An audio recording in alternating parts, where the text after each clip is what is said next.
Suspended between the flesh and soul, we find the gentle spark of life. These are the Frankenstein Files.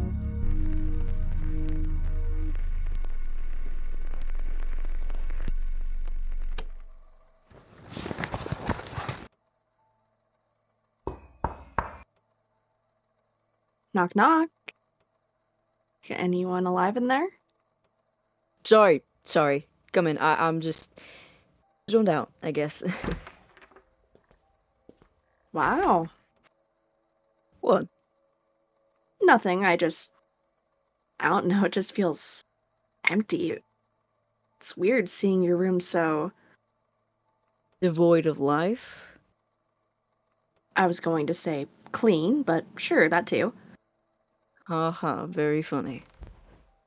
I'm just saying, I pitied the poor soul who ends up with you as a roommate when you get there.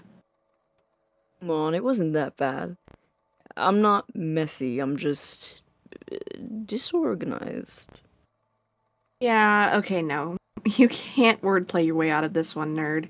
You, Victor Frankenstein, are a slob. And I should know, we've shared a bathroom since we were 12. Well, if we are bringing up the bathroom... No, I don't think we are, actually. Oh, we're not? Nope, I don't think so. Besides, it'll all be mine as of tomorrow. You will be someone else's problem. You can be more excited to get rid of me. Oh, totally. I can't wait to be the only one around the house who gets to deal with Will all the time. I don't think Will would even notice the difference. Maybe not, but not to mention being the one dealing with Henry all the time. Hey, Beth, where's Victor? Is Victor back from classes yet? I haven't got anyone to practice lines with. I haven't gotten to gaze longingly into Victor's eyes all week. Shut up! I'm kidding. I'm just teasing. God. You both need to lighten up. You did talk to him, though, right? Actually say goodbye before you leave? I mean, we... not really. I mentioned it, but he's busy at his dad's company, and it's not like we're gonna stop being friends just because I move away for school. It's fine. I'll catch up with him when I'm back, or call him, or something. Yeah, of course, I know. I know you haven't gotten to see each other in a while, and I thought you'd want to do something before you left was all. One last chance to gaze longingly at each other. I swear to God, you are infuriating. No, I know, one of my many talents. I'll miss you. No, you won't. I'm being serious. Who am I? Don't look at me like that. Come on, Victor. Look, I know this town is beautiful and picturesque, but there's nothing here, and I know that you hate it. You've hated it since your dad moved here, and I get it. This is a start somewhere new with people who are equally passionate about things as you. Somewhere you can fit in. You're gonna meet fun people and have great experiences and forget all about missing me. Yeah. Yeah, I guess. I don't want it to feel like I'm leaving you behind. I don't want to just... I feel bad leaving so soon after Mom. Victor, if you need time, you can take it, but I don't want you to push your life away because you think I need you here, okay? I'm all right. It's been almost a year, and I miss Mom, I do, but that's not going to change whether you're here or not. We can manage without you. I know you can. I didn't mean...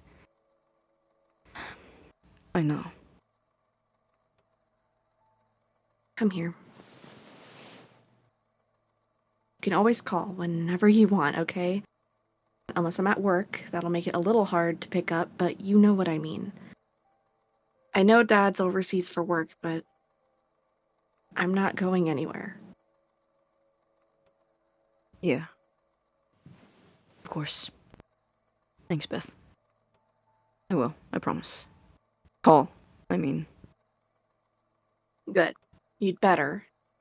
Vanishing into thin air the second you're on the highway. And to save on phone bills, I got you a little something. Beth. This is your tape recorder. Well, it was, and now it's your tape recorder. But, Beth, Dad got you this, right? I can't. Wait. You know it's recording right now, right? Because I was hoping to capture your grateful reaction on recording. Wow, thanks, Beth. You're the best sister ever, Beth. How could you be so generous? Okay, I'm sorry. I thought you used it to record your poetry. Yeah, I did, but I thought, I don't know, if you couldn't call, maybe you could record things. Like little voice letters back, or maybe just memos for yourself of whatever you're researching. Record lectures for notes. Plus, it makes it way less weird when you talk to yourself. Okay, I do not talk to myself. Sure you don't. Never. Alright, now you stop looking at me like that. I get it, okay? What about you, though? No more captive audience, no more recorder. You're not giving up on it, right? Oh, of course not. I just thought you could use it more. I'm better at written works than spoken word anyway, and besides, I can always find someone else to bounce ideas off. Oh, someone. Yeah, sure, maybe I'll tie Will to a chair or something, torture out the feedback. Obviously, the only solution. Because if anyone else read your poetry, it could be terrible. I mean, just think if Justine were to hear anything you'd written. Victor! What? I'm not allowed to tease now? No, you're not. Fundamentally against the rules. Especially if it's about Justine. Maybe I am excited to get rid of you, actually. And I can take the gift back if you're gonna be a little shit about it. Here, give it! Nope. It's been given. No taking back. Against the rules. But thanks, Beth. It is really sweet. I know it'll be really nice to have.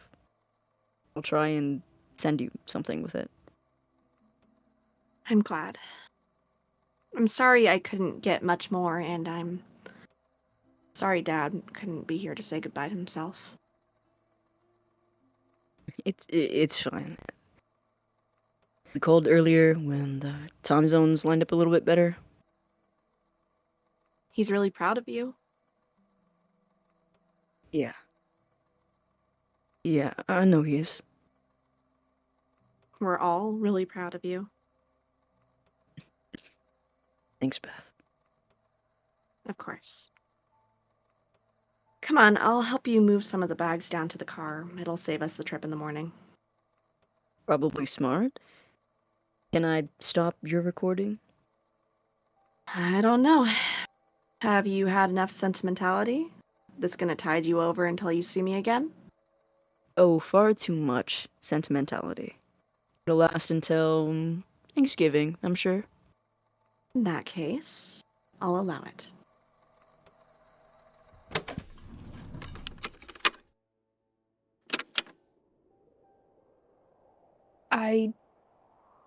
I don't really know what to say about this one. I mean, it's so normal. This one is the earliest date of all the tapes in the box, and so I figured I'd start there, but it's so far removed from the last one. The first tape was so heightened and extreme, and this is...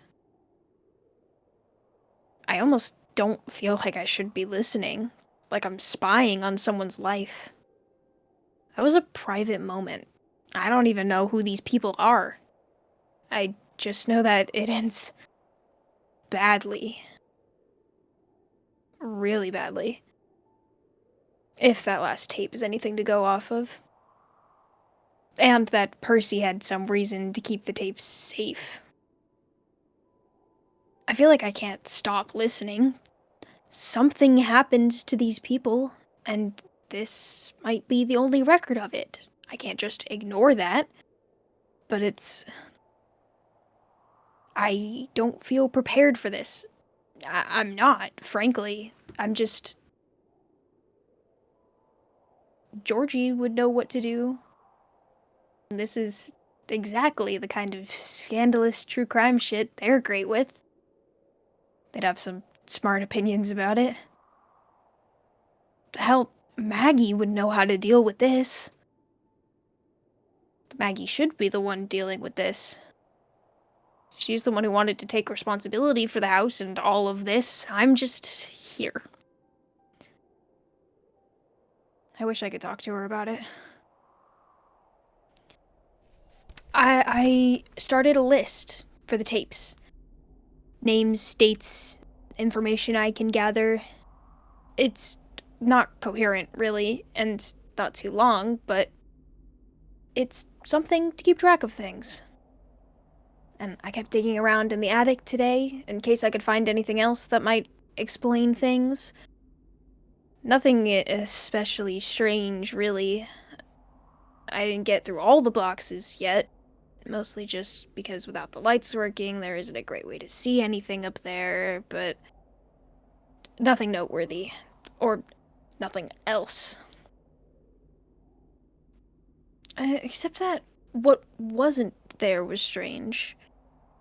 The attic was really clean, which is weird because this office is a mess, and obviously Percy's been gone for a while, but it wasn't as dusty as you'd think it would be, based on the rest of the house. Not for an attic that big, and not in the corner that the tapes were in. Which means Percy had been there recently. He had put the tapes there recently. Which means they were his. He knew about them. He listened to these. I just have no idea what that means. How he was involved in this. I have no idea who he was. If he listened to the tapes and wanted to keep them safe, why are they in a crappy cardboard box, not a safe or a lockbox or something? Something more secure. There's no way based off of the first tape that this is the box they were always in. Unless they were in something else, and he took them out. The cardboard box is easier to access, to open, and rummage around in. He was planning to come back to them. Soon. They weren't in the attic to be protected or stored. They were there to be hidden quickly while he was away. And then he never came back. He was listening to these recently. And now he's dead. I'm freaking myself out. That's all this is. Getting in my own head about nothing. This place isn't helping at all, and neither are listening to these. The snow is still blocking the door, and I can't get to my car, and once it gets dark, without the lights in the house, this whole place is creepy. My phone and laptop should last me through tomorrow, if I stop recording now. In the morning I can look around, maybe try to find a generator in the basement or something. There has to be something in case this happens. There needs to be. I'll pick this up in the morning.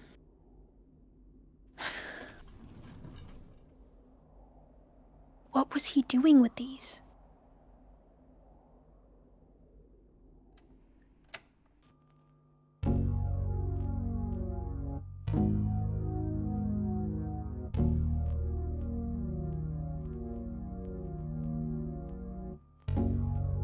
This episode of The Frankenstein Files was written, directed, and edited by Connor Wasn't Here, and starred the vocal talents of J. Amphibian as Beau Bolton, the Beetle Bard as Victor Frankenstein, and Strawberry Pine as Elizabeth Lavenza. The theme song was composed and performed by the Uninformed Xennial. If you enjoyed this episode, remember to like and comment, along with rating or reviewing the show and following or subscribing on your preferred platform to hear future installments. Word of mouth is also the best way to help us grow, so be sure to let people know about us if you think they'd enjoy the show. Your support is the spark that keeps this show alive. Thank you for listening.